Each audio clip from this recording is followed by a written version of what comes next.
Dati po, hindi pa po kami nakakarating. Yung gusto ko po ay gusto ko, dapat masusunod. Pero po nung nag-attend po kami, dun ko pa lang po nalaman na dapat po pala mas papakinggan ko po pala yung side niya muna bago po yun sa akin. Parang tayong mga babae taga-suggest. Opo. Tapos support. Support lang daw po. Mm-hmm. Sila po yung leader natin.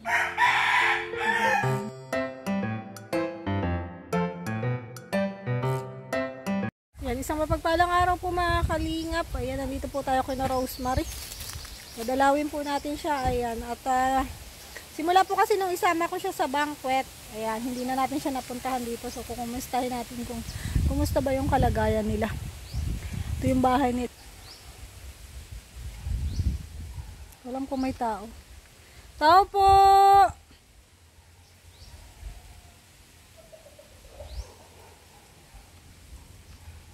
Tao po!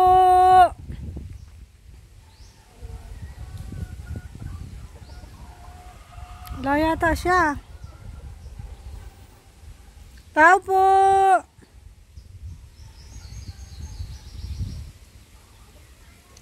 Pero may tsinelas.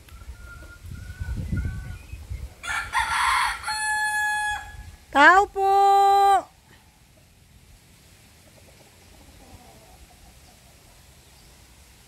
Wala yata ang tao. Tao po! Ang tahimik po. Sumasagot yung manok. Ayun pala. May tao. Akala ko wala ka. Paano yung anak mo? Hala, pasok ako ha. Nakatalukbong yung anak niya. Saan yung mga aso mo? Wala. Ano rin sa'yo? Nilalamig. Nilalamig siya. Hindi naman po, binabalik ko lang para po magpulog ng anak. Kailan pa siya nilalagnat? Kagabi lang po. Oo naman. Ay, hindi naman na mainit. Pinainom mong gamot. Hinilot. Kaya binalis bawal daw po. Sige na, sige na.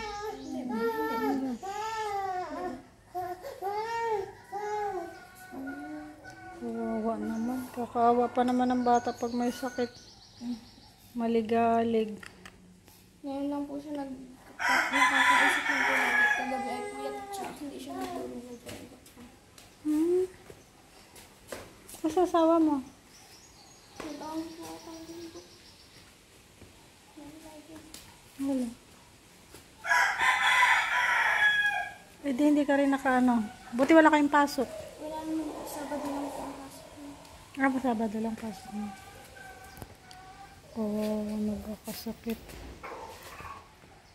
Nagbumipin po yata siya. Kaya sige po ang pangkagat kahapon. Tapos kagabi nagkasinap na siya. Nagngingipin. Baka bagang. Mas mahamdabaga po pag bagang. Oo. Mas mahirap talaga pag bagang. May kasama ako dun. Iba na naman ang kasama ko. Kaya po di ko napansin na ano. Kung sino lang ang available mag-drive ay Diet na po kayo. layo-layo din baga. Kumusta naman kayo dito? Dati pa rin. Kaya pa naman nagbabago. Walang nagbabago. Kumusta yung simula nung mag-attend kayo sa banquet? Kumusta yung pagsasama niyong mag-asawa? Nabawas-bawas na naman po. Ay wow. Ano pala yung magandang aral. May mga aral na natutunan, ano? Good job naman. Po pala ay i-apply po agad sa sarili. Oo. Wala papakinggan po doon. Hindi po basta papakinggan lang, dapat po ay gagawin mo. Mabuti naman. Good job. May natutunan po sila sa banquet. Sayang di natin makakausap yung kanyang asawa, no? Nung kasi pong sila ng na for married na bumaba na ako, hindi ko alam kung anong aral ang sinabi sa kanila ni pastor para sa mag-asawa nun. Ano ba yung isang aral na tumatak sa isip mo doon sa banquet? Ano po, yung sabi po ni pastor ay dapat po ang asawang lalaki po ang maging leader at yung asawang babae po ay dapat ay susunod lang po sa gusto ng asawang lalaki pag kasi sila po daw yung main leader daw po. So dati ba nakikipag-away kapag di na susunod yung gusto mo? Oh. Kasi po pag nung dati po hindi pa po kami nakakarating dun. Yung gusto ko po ay gusto ko, dapat masusunod. Pero po nung nag-attend po kami, dun ko pa lang po nalaman na dapat po pala mas papakinggan ko po pala yung side niya muna bago po yun sa akin. Parang tayong mga babae taga-suggest. Opo. Tapos support. Support lang daw po. Sila po yung leader natin. Very good naman. Wala. Di ba sabi mo may dito, may nararamdaman kayo dito sa bahay na to? Wala naman na pong gaano kasi pag baga pong nagpunta po kayo, nagsuggest baga po na nagpatugtog lang po ng mga Christian songs. Tapos binubulim ko lang po yung speaker. Wala naman na po nawawala naman. Takot yun kasi sa mga Christian song. Tsaka yan ay mga bad lang yun, mga bad spirit. Tinatakot nilang tao. Yun, nakatulog na si Sige na, higa mo muna. Ay, hindi siya nagpapababa? Hindi po. Hirap ka, pag may sakit. Mahirap po ito pag may sakit. Gawa po nang iyak lang siya ng iyak. Pag ganito naman pong araw, nakakatulog naman po siya kasi ayaw niya pong magpapababa. Galing. So, ayan po at nadalaw natin. Muli natin si Rosemary. At ayan, napakaganda naman ang kanyang mga sinabi. May mga natutunan sila sa banquet. Ayan. Sana makasama uli kayo, sa mga ganon. Pag may pagkakataon. May mga ganon pang mga about sa mag-asawa para tumibay yung inyong samahan. About sa sa bahay nyo nga pala. May lupa kayo? May lupa na? Wala po kami sariling. Yung halimbawa, may na pababahayan kayo. Saan pwede? May mapagtitirikan. Dito po kasi wala naman po kami dito. Wala talaga. Yun, ang inaantay lang po namin yung bibigay po ng barangay. Di po naman namin alam kung kailan po mai-release. Walang kasiguraduhan,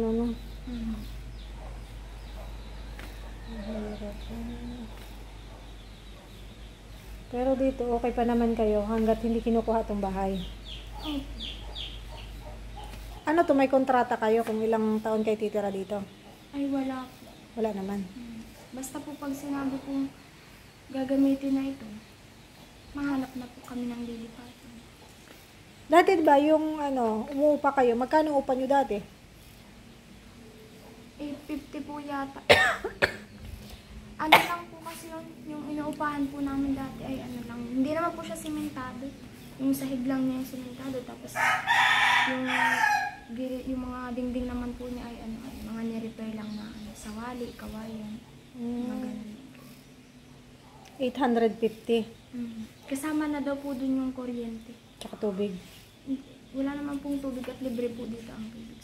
Oo nga pala. So, anong tawag dito? Parang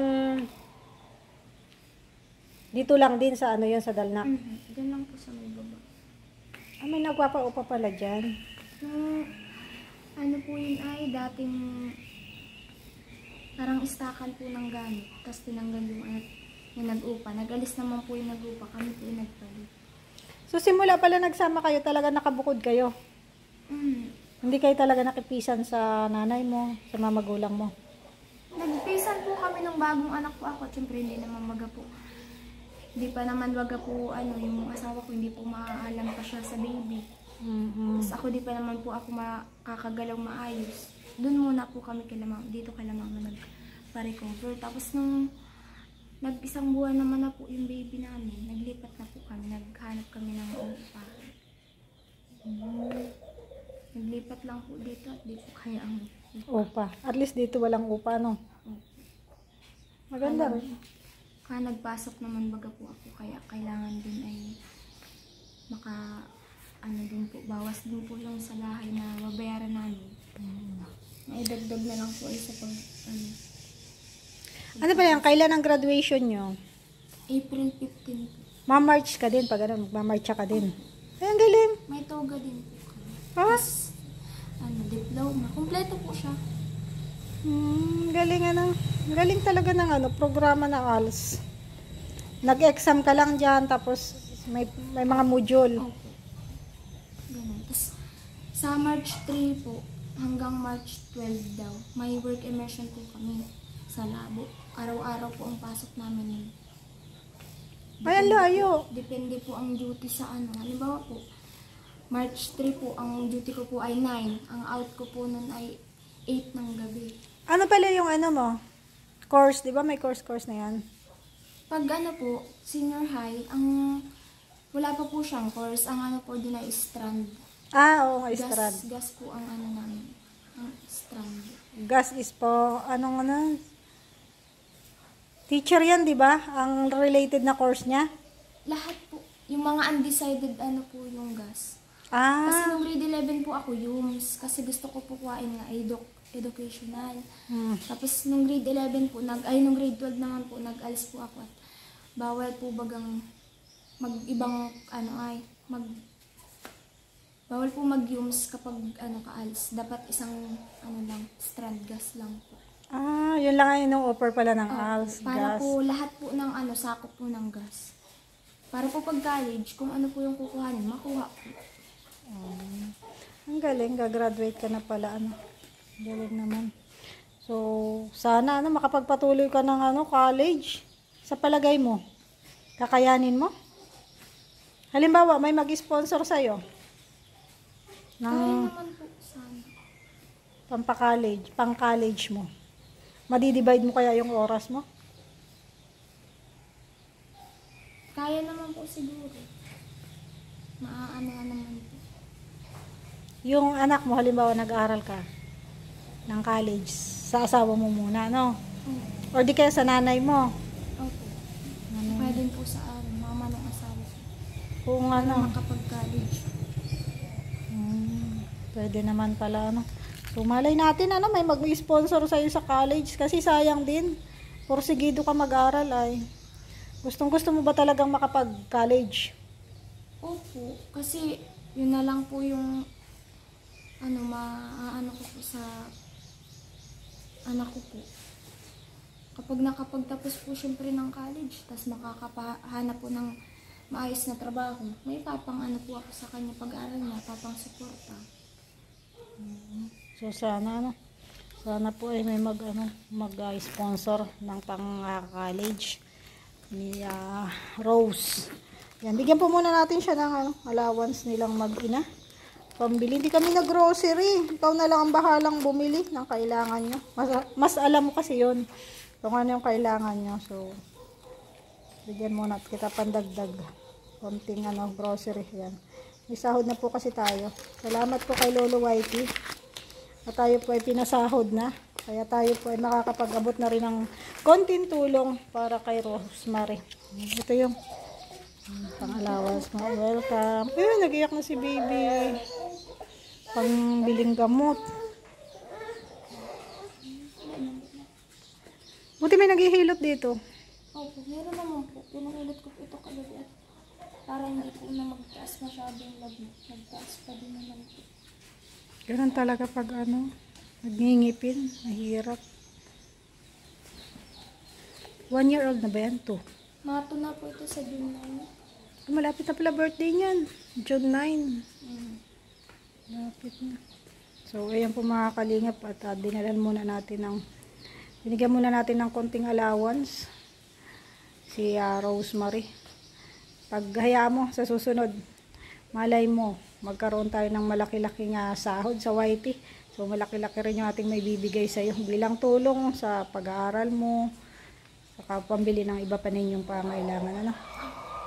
So, ayan, thank you so much sa iyo, Rosemary. Balik-balik lang kami. Pag ano, Salamat. welcome. Yan po mga kalingap, at nabutan natin ng konting tulong. Hindi natin masyadong patatagalin yung ating pikipagkwentuhan kay Rosemary at nahihirapan siya sa anak niya.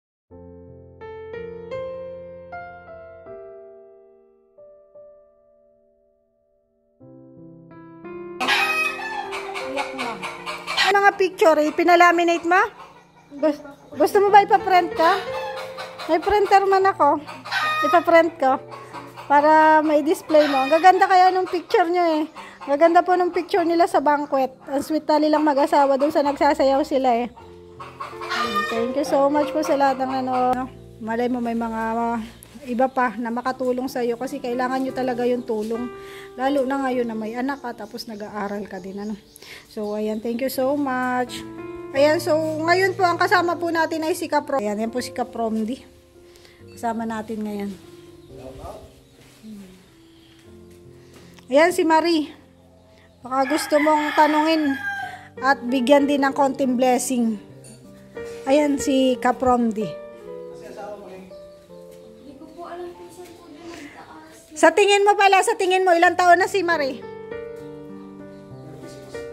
Grabe ka naman sa 36. Hindi yung masaya yung tatay. Siguro ito mga Mga ilang taon na sa tingin mo? 15. Ay, 20 na. Akala ko nga rin nung una 15 years old eh. Baby face.